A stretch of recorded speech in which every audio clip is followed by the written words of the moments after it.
the struggle is guaranteed, the success is not. Every great success story has a certain element of timing, there's a certain amount of luck that goes into it. Now, you have to be prepared to be able to capitalize on that, like the inhuman amount of work that we do. The punchline of life is not wealth, it's not fame, it's not admiration, it's how you feel about yourself when you're by yourself. That doesn't require wealth. In fact, wealth can't touch that. So now becoming a badass, like that will make you feel good about yourself. Well, I think it's actually advice pointed in the right direction. So if you had said, what do I think of people that say, find your passion? I will say they mean very well, but they don't understand what passion actually is. So I think because a rare breed of individual develops a passion when they're young, they then mistake it for, I found my passion, but that's not really true. So I'll walk you through my own. So I loved movies as a kid. So that is what I call, you get that first glimmer of enjoyment. You're interested in that thing. So I was interested in films. And then it became, my dad brought home a video camera, and that allowed me to engage with it. Now, engaging with the filmmaking process made me realize, whoa, I'm not interested in this, I'm fascinated by it. And the more I learned about it, the more I wanted to learn. And so that led me to film school. And then in film school, I began mastering my craft. Now, the pursuit of mastery, when you realize that you can not only do something for yourself, but you can influence the world. And through this filmmaking, I could actually have an impact on other people. That becomes the real passion, because you're developing this set of skills that means something to you, and it allows you to do something in the world that other people cannot do. So it goes interest to fascination through engagement, engagement to mastery through the learning process. And if at that point you like the way it makes you feel to do it and to impact the people the way that you're impacting them, then that's your passion.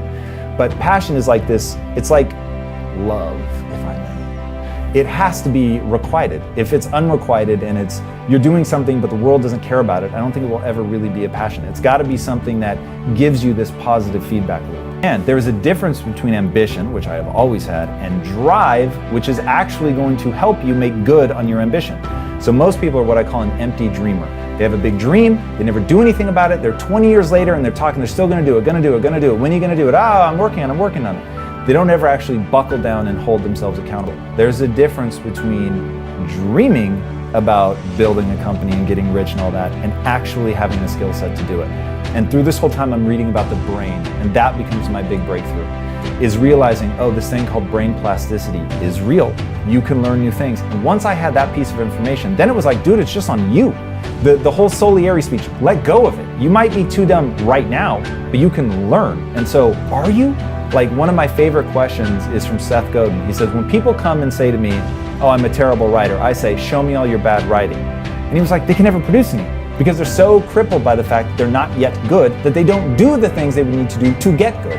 And so my life became about getting good. And I just accepted that what we now call the growth mindset, which she had not written, Carol Dweck had not written her seminal book yet, I'm very sad to say. So I had to cobble this all together. But what we would now call a growth mindset, I was like, okay, I really can change and I can learn.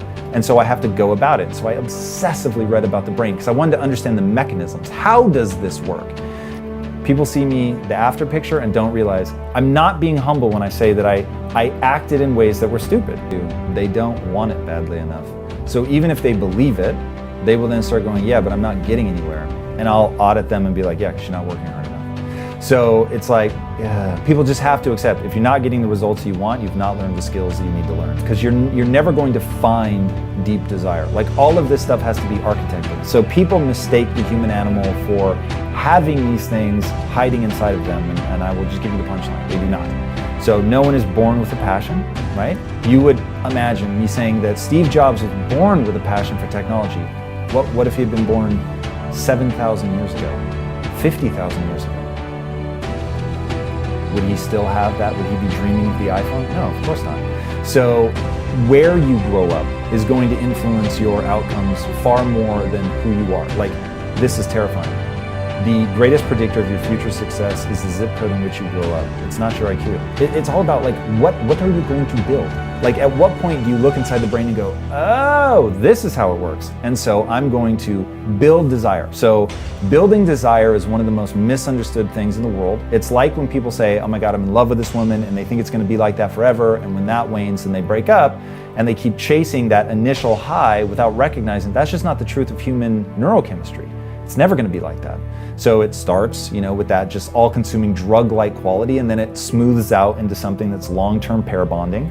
And you have to know how to ride those waves. So desire is very much the same. You have to learn how to fan those flames. You have to take an ember of interest and turn it into a raging inferno.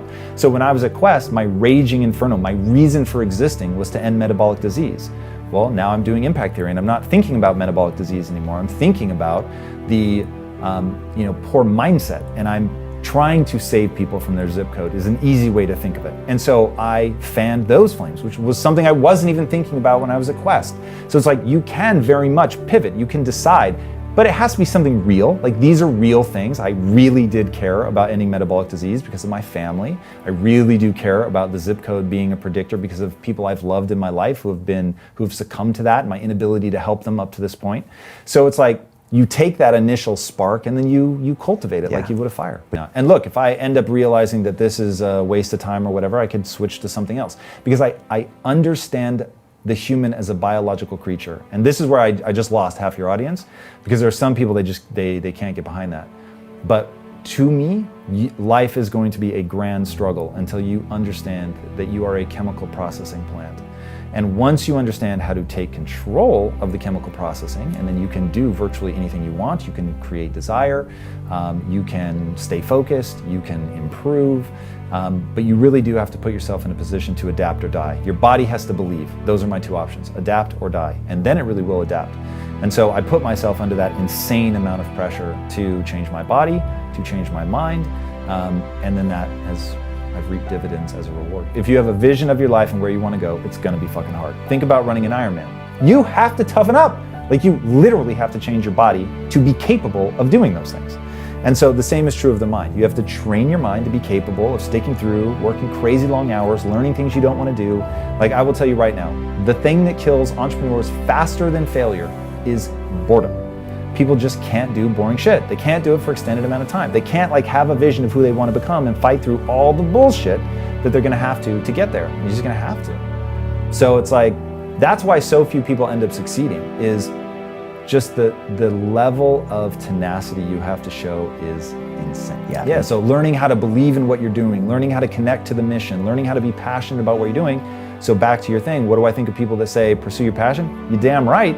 Otherwise, you're gonna run out of energy. You just have to realize you cultivate the passion before you can pursue it. I always want people to understand that there are certain things in you, hardwired into you, that if you ignore at your peril, and if you leverage, can really propel you forward.